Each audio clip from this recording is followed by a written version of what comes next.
Hi, let's jump in and talk about building block number one, the demand curve. The demand curve is going to be with us throughout the course. We're going to spend the first module developing it up from first principles, but almost right away you'll see a bunch of applications too. There are really four factors that determine the quantity of a product, let's say apples, that a consumer, let's say Joe, wants to buy.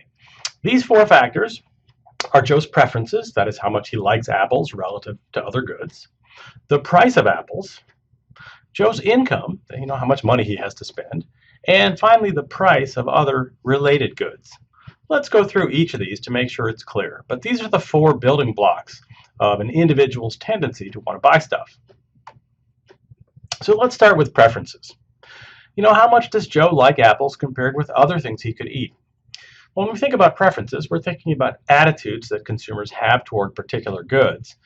One story that jumps to mind is the famous story of ex-President George Bush, who once famously or infamously remarked, "I do not like broccoli, and I haven't since I was a little kid and my mother made me eat it. And I'm President of the United States. I'm not going to eat any more broccoli." Well, you might imagine then that he wouldn't have been willing to pay much, or probably still doesn't want to pay much, to buy broccoli compared to other goods. Second factor is the price. And the idea here is that when the price of apples is lower, then an individual like Joe would generally want to buy more apples. This makes me think of the famous hamburger chain White Castle. They're famous for many reasons. They have these oniony hamburgers that some people like, but they also have very inexpensive hamburgers, very low prices. So their slogan has traditionally been buy them by the sack. Well, this kind of illustrates the idea of the demand curve. The idea is the product here is inexpensive per unit, and so therefore you'd want to buy a lot of them.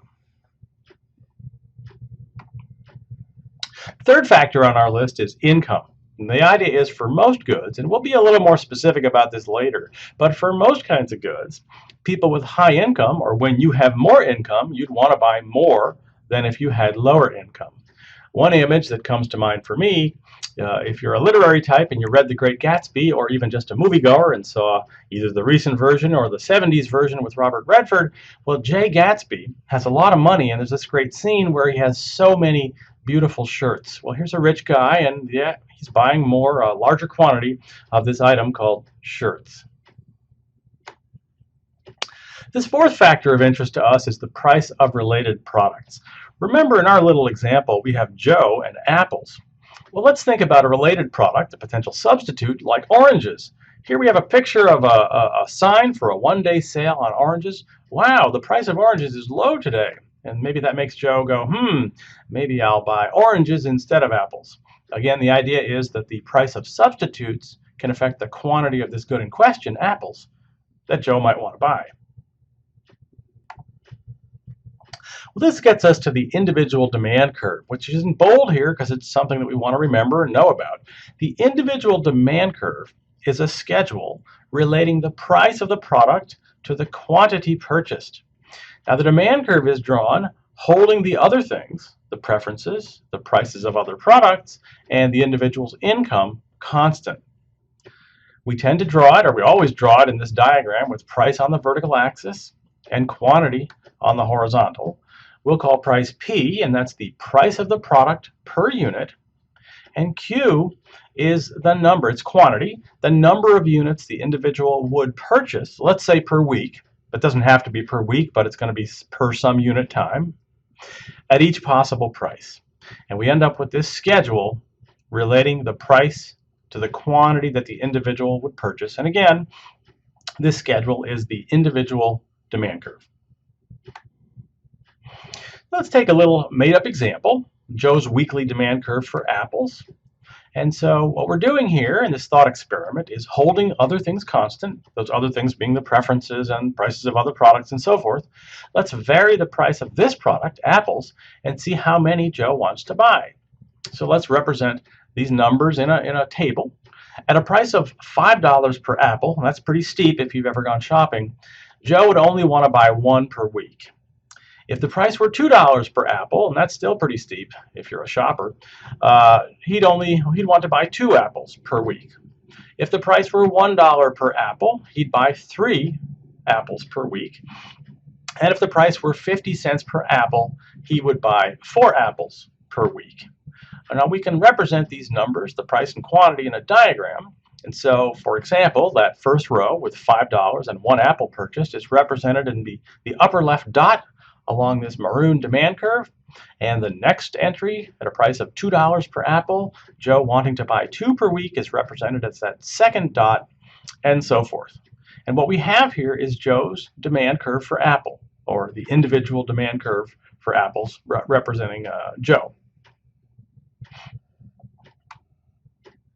Now we can ask ourselves the question, what would happen to Joe's apple consumption if the price were to fall from $5 per apple to $2 per apple? I'll put this demand curve up and let you think about it for a minute.